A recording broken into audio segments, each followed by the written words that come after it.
الحمد لله رب العالمين والصلاة والسلام على أشرف الأنبياء والمرسلين وعلى آله وصحبه ومن تبعهم بإحسان إلى يوم الدين أما بعد. محترم حضرات و خواتین، سورۃ البقرہ کی آیتیں ہمارے ساتھ ہیں، آیت نمبر 30 سے آیت نمبر 34 تک. چلیے سب سے پہلے ہم اللہ تعالیٰ کی کتاب سے ان آیتوں کی تلاوت سنتے ہیں. اللہ تعالیٰ کا ارشاد ہے: اعوذ باللہ من الشیطان الرجیم، بسم اللہ الرحمن الرحیم. وَإِذْ قَالَ رَبُّكَ لِلْمَلَائِكَةِ إِنِّي جَاعِلٌ فِي الْأَرْضِ خَلِيفَةً قَالُوا أَتَجْعَلُ فِيهَا مَن يُفْسِدُ فِيهَا وَيَسْفِكُ الدِّمَاءَ وَنَحْنُ نُسَبِّحُ بِحَمْدِكَ وَنُقَدِّسُ لَكَ قال إني أعلم ما لا تعلمون. وعلم آدم الأسماء كلها ثم عرضهم على الملائكة فقال أنبئوني بأسماء هؤلاء إن كنتم صادقين. قالوا سبحانك لا علم لنا إلا ما علمتنا إنك أنت العليم الحكيم. قال يا آدم أنبئهم بأسمائهم فلما أنبأهم بأسمائهم قال ألم أقل لكم إني أعلم غيب السماوات والأرض وأعلم ما تبدون وما كنتم تكتمون.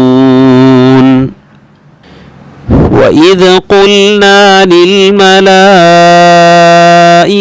اسجدوا لآدم فسجدوا إلا إبليس أبى واستكبر وكان من الكافرين. ترجمہ: اور یاد کرو جب کہا آپ کے رب نے فرشتوں سے، یقیناً میں بنانے والا ہوں زمین میں ایک خلیفہ. انہوں نے کہا، کیا بناتا ہے تو اس زمین میں اس کو جو فساد کرے گا اس میں اور بہائے گا خون؟ اور ہم تسبیح کرتے ہیں ساتھ تیری تعریف کی اور پاکیزگی بیان کرتے ہیں تیری. کہا اللہ نے، بے شک میں جانتا ہوں جو تم نہیں جانتے. اور سکھلائے اس نے آدم کو نام سب کے سب، پھر پیش کیا ان کو اوپر فرشتوں کے اور کہا، خبر دو مجھے ان چیزوں کے ناموں کی اگر ہو تم سچے. انہوں نے کہا، پاک ہے تو، نہیں ہے علم ہم کو مگر وہی جو سکھلایا تو نے ہم کو، بے شک تو ہی ہے جاننے والا حکمت والا. اللہ تعالی نے کہا، اے آدم بتا دے تو ان کو نام ان چیزوں کے. پس جب بتا دیے اس نے نام ان کے تو کہا اللہ نے، کیا نہیں کہا تھا میں نے تم سے کہ بلا شبہ میں جانتا ہوں چھپی باتیں آسمانوں اور زمین کی، اور میں جانتا ہوں جو تم ظاہر کرتے اور جو تم تھے چھپاتے. اور جب کہا ہم نے فرشتوں سے سجدہ کرو تم آدم کو، تو سجدہ کیا سب نے سوائے ابلیس کے، اس نے انکار کیا اور تکبر کیا اور تھا وہ کافروں میں سے۔ چلیے ہم ان آیتوں کی تفسیر سنتے ہیں۔ اللہ تبارک و تعالیٰ کا ارشاد ہے وَإِذْ قَالَ رَبُّكَ لِلْمَلَائِكَةِ إِنِّي جَاعِلٌ فِي الْأَرْضِ خَلِيفَةً، اور جب آپ کے رب نے فرشتوں سے کہا میں زمین میں ایک خلیفہ بناؤں گا۔ یہ ابو البشر آدم علیہ السلام کی تخلیق کی ابتدا اور ان کی فضیلت کا ذکر ہے۔ جب اللہ تعالیٰ نے آدم کی تخلیق کا ارادہ کیا تو اس نے فرشتوں کو آگاہ کیا اور فرمایا کہ وہ آدم کو زمین کے اندر خلیفہ بنائے گا۔ اس پر تمام فرشتوں نے کہا اَتَجْعَلُ فِيهَا مَن يُفْسِدُ فِيهَا، کیا تو زمین میں اس کو بنائے گا جو اس میں فساد کرے گا، یعنی گناہوں کا ارتکاب کر کے زمین پر فساد برپا کرے گا۔ وَيَسْفِكُ الدِّمَاءَ، اور خون بہائے گا۔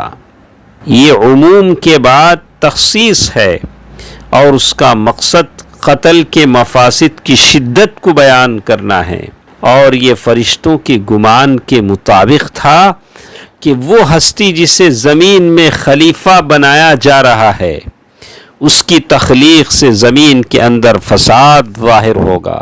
چنانچہ انہوں نے اللہ تعالیٰ کی پاکیزگی اور عظمت بیان کرتے ہوئے کہا کہ وہ اس طریقے سے اللہ تعالیٰ کی عبادت کر رہے ہیں جو تمام مفاسد سے پاک۔ چنانچہ انہوں نے کہا وَنَحْنُ نُسَبِّحُ بِحَمْدِكَ، اور ہم تیری پاکیزگی بیان کرتے ہیں تیری خوبیوں کے ساتھ، یعنی ہم ایسی تنزیہ کے ساتھ تیری پاکیزگی بیان کرتے ہیں جو تیری حمد و جلال کے لائق ہے۔ وَنُقَدِّسُ لَكَ، اس میں ایک معنی کا احتمال یہ ہے کہ ہم تیری تقدیس بیان کرتے ہیں، یعنی نقدسک، اس صورت میں لام تخصیص اور اخلاص کا فائدہ دے گا۔ دوسرا احتمال یہ ہے کہ اس کے معنی ہوں وَنُقَدِّسُ لَكَ أَنفُسَنَا، ہم اپنے آپ کو تیرے لیے پاک کرتے ہیں، یعنی ہم اپنے نفوس کو اخلاق جمیلہ جیسے محبت الہی، خشیت الہی اور تعظیم الہی کے ذریعے سے پاک کرتے ہیں۔ ہم اپنے نفسوں کو اخلاق رذیلہ سے بھی پاک کرتے ہیں۔ انشاءاللہ کچھ باتیں اور ہمارے ساتھ ہیں انہی آیتوں سے جڑی، انشاءاللہ کل کے درس میں ہم اسے سنیں گے۔ اللہ تعالی بہتر بات سننے اور عمل کرنے کی توفیق دے، آمین۔ والسلام علیکم ورحمۃ اللہ وبرکاتہ۔